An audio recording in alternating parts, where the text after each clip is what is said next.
Don't you love it when you wake up in the morning and it's sunny outside, the birds are chirping, and it's a nice warm day, and you're just like, oh, I know it's going to be a beautiful day out. Then you wake up and realize you're not in Smallville or on a TV set, and it's actually downpouring because you live in Florida. There might be some drainage issues with the water, so it's going to start rising and coming up to your house. Not every day is perfect, and the weatherman is never always right. I have witnessed firsthand how dramatic and unpredictable climate change can be. On October 4th, 2013, my daughter's 12th birthday, in the Black Hills of South Dakota, we had a dramatic blizzard, and it blocked thousands into their home, left us without power for weeks, and killed thousands of livestock. I actually have a short video of on the October 6th that I will show you from when we was finally able to actually get out of our house with our car. Well, we're out. This is the road. So we're being careful. And just a little bit of snow. Just a little bit of snow. A climate change like that can be dramatical to people's work, their community, and their lives all in general. SciStarter is a global website where citizens can do experiments to support and understand climate change.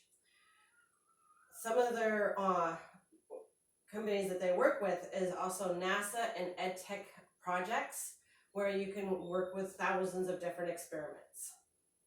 Some of the experiments that they have worked with within everybody's communities has helped with changing the air quality in Pakistan to even changing the stormwater drains and gently to reduce flooding. Nowadays, everybody's on their cell phones or a laptop or some sort of tablet. So while you're posting those tweets or scrolling through those Snapchats, why not do something to help the environment at the same time? IC Change is a company that works with SciStarter for doing the experiments. With their experiments, you can do anything as simple as posting a picture of your backyard or anything else that you see in your community that might have been changed by the climate change. You can even do little wording posts. According to NASA's editor, Sandra May, climate change is a change in the usual weather found in its place, also a change in the Earth's climate. The biggest effect with climate change is humans. And that factor is because of the greenhouse effect from our atmosphere. It holds in the gases such as carbon dioxide that cannot escape. Melissa Denchmark from the National Resource Defense Council states that humans, or more specifically the greenhouse gases emissions we generate, are the leading cause of the Earth's rapidly changing climate. The largest, of course, is burning of the fossil fuels. 20% of it, though, is from deforestation, from the fires that happen to clear cutting for housing development can have an effect on it. With the forests, it can't keep up with the emissions, even with the livestock. And plastics is another issue, of course, that everybody knows about. And what it does is releases gases of methane and illithane into the air, adding to our greenhouse effect. The Global Change Research Act of 1990 mandates that the U.S. Global Change Research Program, and they report every 4 years to Congress and the President. With their fourth report of the Climate Science Special Report, noted in 2017, they stated that the world's oceans have absorbed about 93% of the excess heat caused by greenhouse warming since the mid-20th century, making them warmer and altering global and regional climate feedbacks. So now what? Are we doomed? What do we do?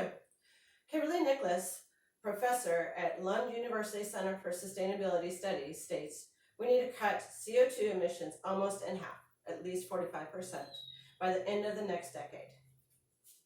NASA states that we have two options. We need to mitigation, which is cutting the emissions that are being added to the atmosphere, and adaptation.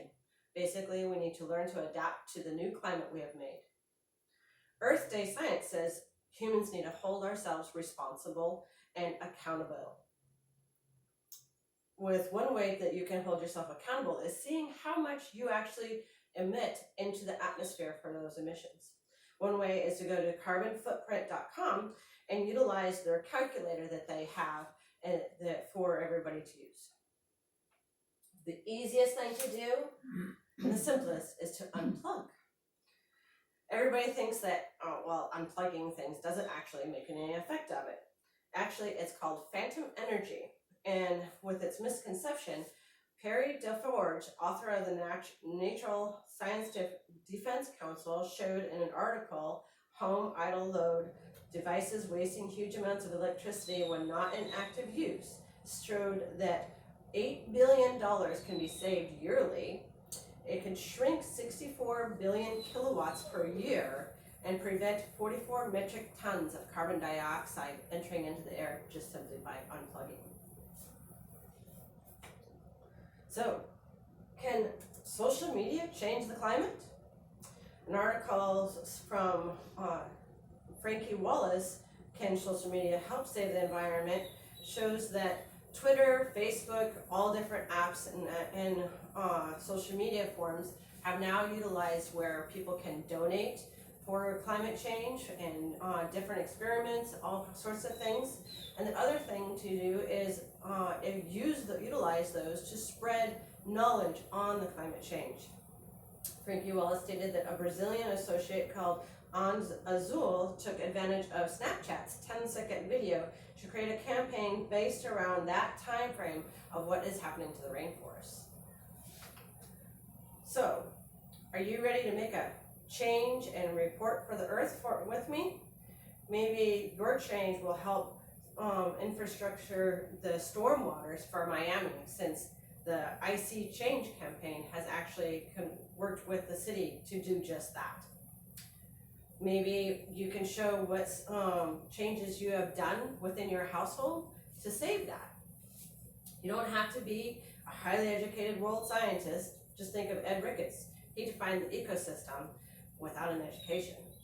And as Jane Goodall once stated, what you do makes a difference, and you have to decide what kind of difference you want to make.